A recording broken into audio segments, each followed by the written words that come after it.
হ্যাঁ রে দিদি, দাদু কোথায় গেছে রে? সকাল থেকে তো দেখতে পাচ্ছি না। আরে দাদু তো শহরে গেছে ডাক্তার দেখাতে। এই তো এবার চলে আসবে। দেখ দেখ দাদু এসে গেছে।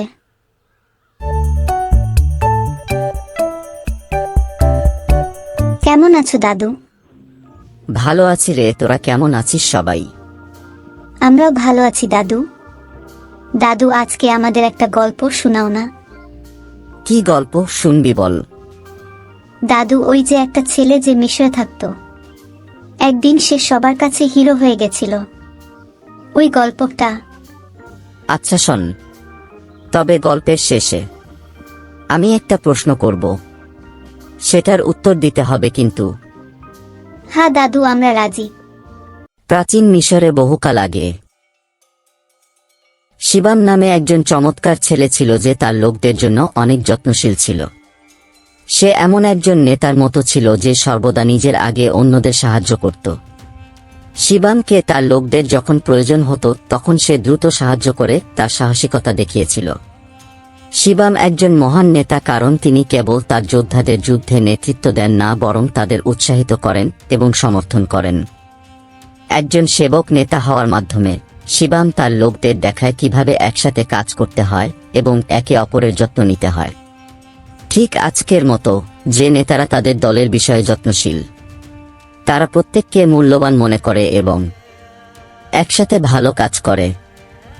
শিবাম তার সৈন্যদের সাহায্য করার জন্য একটি বড় অ্যাডভেঞ্চারে যাচ্ছে।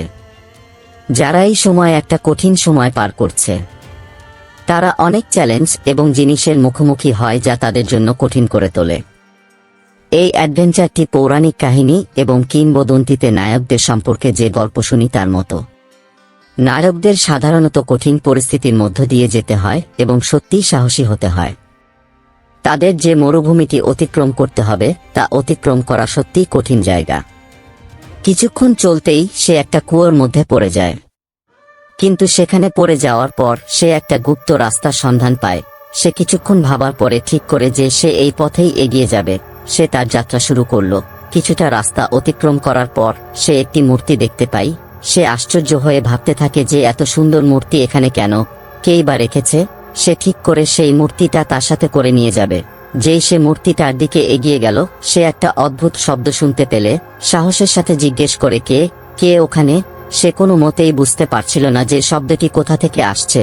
তখন সে তার গুরুদেবকে স্মরণ করে এবং বলে যে, গুরুদেব, আমাকে পথ দেখাও। এটা বলতে না বলতেই মূর্তিটা একটি ভৌতিক রূপে প্রকট হলো এবং তাকে একটা আংটি দিল আর বলল, এই আংটিটা পরে যেই যুদ্ধে যাবি সেই যুদ্ধে তোকে কেউ হারাতে পারবে না। দীর্ঘ এবং কঠিন যাত্রার পর শিবাম এবং তার যোদ্ধারা অবশেষে সৈন্যদের ক্যাম্পে পৌঁছায়। সেখানকার সৈন্যরা বিষণ্ণ ও ক্লান্ত। এটা দেখার পর তার ক্লান্ত সৈন্যদের কাছে গিয়ে বলল, ভয় পেও না বন্ধুরা, আমরা কেবল বিজয়ের জন্য লড়াই করি না, বরং আমাদের জনগণের নিরাপত্তা এবং আমাদের রাজ্যের সম্মানের জন্য লড়াই করি। সে বলে, কাঁধে কাঁধ মিলিয়ে আমরা ঐক্যবদ্ধ, কোনো শক্তি আমাদের সংকল্প ভাঙতে পারবে না। এই সেই তোমাদের নায়ক। আজকে তোদের রাজ্যের সাথে তোদের নায়ককেও শেষ করব। হ্যাঁ হ্যাঁ, একদম কেউ মায়া দেখাবে না, সবাইকে শেষ করে দাও। আজকে তোদের সবার শেষ দিন। শুরু হলো যুদ্ধ। শিবাম তার সৈন্যদের বলল, চলো বন্ধুরা, আমাদের রাজ্য থেকে এই শত্রুদের শেষ করা যাক। আক্রমণ! কিন্তু এদিকে ওই ক্লান্ত সৈন্যরা আর লড়াই করতে পারছে না। এই অবস্থা দেখে শিবাম এর সেই অলৌকিক আংটিটার কথা মনে পড়ে। সে সেই আংটিটাকে বার করে প্রণাম করল এবং বলল, আমাদের সাহায্য করো। তার কথা শেষ হতে না হতেই আকাশ থেকে একটা বজ্র পড়ল সেই শত্রু সৈন্যবাহিনীর ওপর। অবশেষে সেই সৈন্যরা সব মারা গেল আর এই যুদ্ধ জয় হলো শিবামের। কি রে, কেমন লাগলো গল্পটা? ভালো দাদু, খুব ভালো। হ্যাঁ হ্যাঁ, খুব ভালো লাগলো। এবার আমার প্রশ্নের উত্তরটা দে।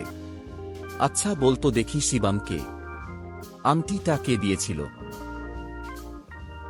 দাদু ওই মূর্তিটা দিয়েছিল। হ্যাঁ, সঠিক উত্তর।